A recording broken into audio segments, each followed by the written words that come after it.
First time యూపీఎస్సీకి tuitions only in Tirumala IAS institute Chaitanyapuri. Call చేసి ఇప్పుడే జాయిన్ అవ్వండి. అసలు ఊహించడానికి కూడా మన పరిధిలో లేని విషయాలు చాలా ఉన్నాయి. ఉదాహరణకి తిరిగి వస్తే ఆవిడ స్పూన్ కూడా పట్టుకోవడం కష్టం, మజిల్ లాస్ అయి ఉంటుంది, బోన్ డెన్సిటీ తగ్గిపోయి ఉంటుంది, అసలు డిజోరియంటెడ్గా ఉంటుందని చెప్తారు.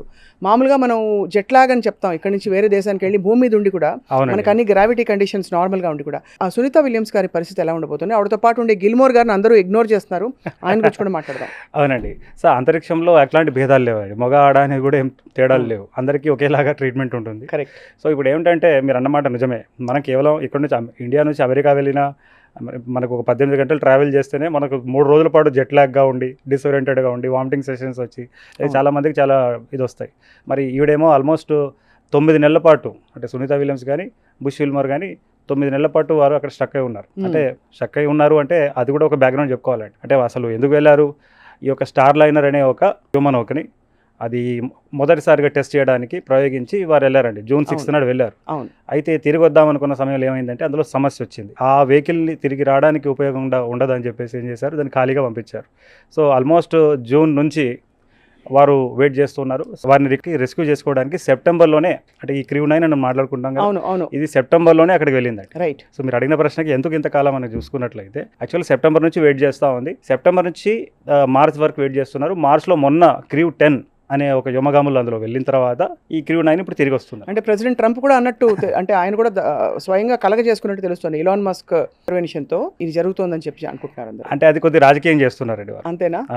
అంతే తప్ప ఆవిడ రావాల్సి రాసిపెట్టుంది, ఆవిడ వస్తారు. రావాల్సి రాసిపెట్టుంది కాదు, ఆల్రెడీ ఏర్పాటు జరిగింది.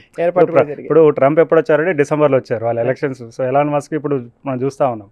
యాక్చువల్గా సునీత విలియమ్స్ని తిరిగి తీసుకురావడానికి సెప్టెంబర్లోనే ఇక్కడ నుంచి వెహికల్ వెళ్ళింది. ఆ వెళ్ళే సమయంలో ఈ క్రూ 9 వెళ్ళింది. ఆ వెళ్ళే సమయంలో యాక్చువల్గా 4గురితో వెళ్ళాలి అది. అయితే అందులో కేవలం ఇద్దరు వ్యోమగాములు 2 ఖాళీ సీట్లతో వెళ్ళింది అది సెప్టెంబర్లో. సో సెప్టెంబర్ నుంచి వెయిట్ చేస్తున్నారు. అలా ఆ వెహికల్లో వెళ్ళిన ఆ 2 వ్యోమగాములు ఈ స్ట్రక్ అయి ఉన్న Sunita Williams and Butch Wilmore బయలుదేరారు. సో వాళ్ళ కండిషన్స్ ఎలా ఉండబోతున్నాయి చెప్పండి. అంటే ఇదివరకు సునీత విలియమ్స్ గారు వెళ్ళారా? అంటే అంత దూరం వెళ్ళి తిరిగి వచ్చి సక్సెస్ఫుల్గా అలా జరిగిందా? ఇది ఫస్ట్ మేజర్ ట్రిప్ అని చెప్పచ్చు? లేదండి, ఆమె ఇప్పటికే షీ హ్యాస్ ఎ రికార్డ్. అంటే 2 పర్యాయాలు అంతరిక్ష కేంద్రానికి వెళ్ళి 300 రోజుల పాటు ఉన్న వ్యక్తిగా ఆమె ఉన్నది. ఆ ఒక బ్యాక్గ్రౌండ్ చూసి వారు ఏం చేశారంటే మిషన్ ఎక్స్టెండ్ చేశారు. రైట్. సమస్యాత్మకమే. మీరు 8 రోజుల కోసం అని వెళ్ళి 9 నెలలు మీరు ఏదో దేశానికి వెళ్ళారనుకోండి, ఎలా ఉంటుంది మీ పరిస్థితి? మరి 9 నెలల పాటు ప్లాన్ చేయలేదు కాబట్టి ఫుడ్ అది, లేకపోతే ఇంకేమన్నా ఇతరత్ర కండిషన్స్ అడాప్ట్ అవ్వడంలో ఆక్సిజన్ లెవెల్స్ అటు ఇటు ఏం జరుగుతుంది చెప్పండి ఒక అసలు. అవునండి, ఇప్పుడు చాలా ఇంపార్టెంట్ క్వశ్చన్ అందరికి వస్తున్న డౌట్ ఇదే. మరి వెళ్తే వెళ్ళింది, మరి ఆమె ఏం తినింది, ఎలా ఆమెకి చేసిందని ఒక విషయం వస్తూ ఉంది. అంటే ఇక్కడ మనం డిస్కషన్ మొదలు మనం ఒక మాట చెప్పుకున్నాం, ఇది భూమి నుంచి 400 కిలోమీటర్ దూరంలో ఉంటుంది. ప్రతి గంటన్నరకు ఒకసారి భూమి చుట్టూ తిరుగుతూ ఉంటుంది. సుమారుగా 28,500 కిలోమీటర్ వేగంతో భూమి చుట్టూ తిరుగుతూనే ఉంటుంది ఆ స్పేస్ స్టేషన్.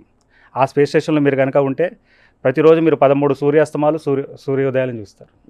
ఓకే. అయితే యాక్చువల్గా ఏం జరుగుతుందంటే సంవత్సరంలో సుమారుగా 6 నుంచి 8 సార్లు కార్గో మిషన్స్ వెళ్తాయి. అంటే రేషన్ని తీసుకెళ్తుంది అనమాట.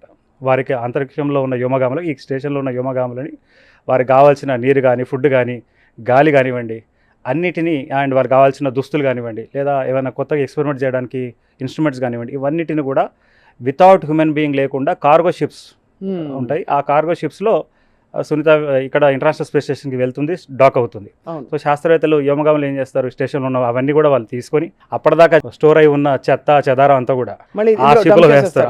ఆ షిప్లో వేస్తారు. వేసిన తర్వాత అది భూమి వాతావరణంలోకి వచ్చి మండి బూడిదైపోతుంది. కానీ ఏం తింటారు అక్కడ అటువంటి అక్కడ కండిషన్స్కి? ఆల్మోస్ట్ అన్ని రకాల ఫుడ్స్ ఉంటాయండి. కాకపోతే వాళ్ళు చాలా జాగ్రత్తలు తీసుకుంటారు. ఫర్ ఎగ్జాంపుల్ మాయిశ్చర్ ఎక్కువ ఉన్న పదార్థం ఏముందనుకోండి, అందులో నుంచి మాయిశ్చర్ చేస్తారు.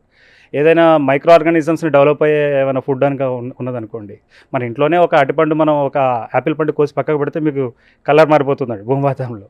సో ఇట్లాంటి అన్నీ అవి పాడవకుండా జాగ్రత్తలు తీసుకొని ఇక్కడ నుంచి పంపిస్తారండి. అండ్ అది ప్యాక్డ్గా ఉంటుంది. అండ్ వాళ్ళు మామూలుగా మనం తిన్నట్టుగానే తింటారు.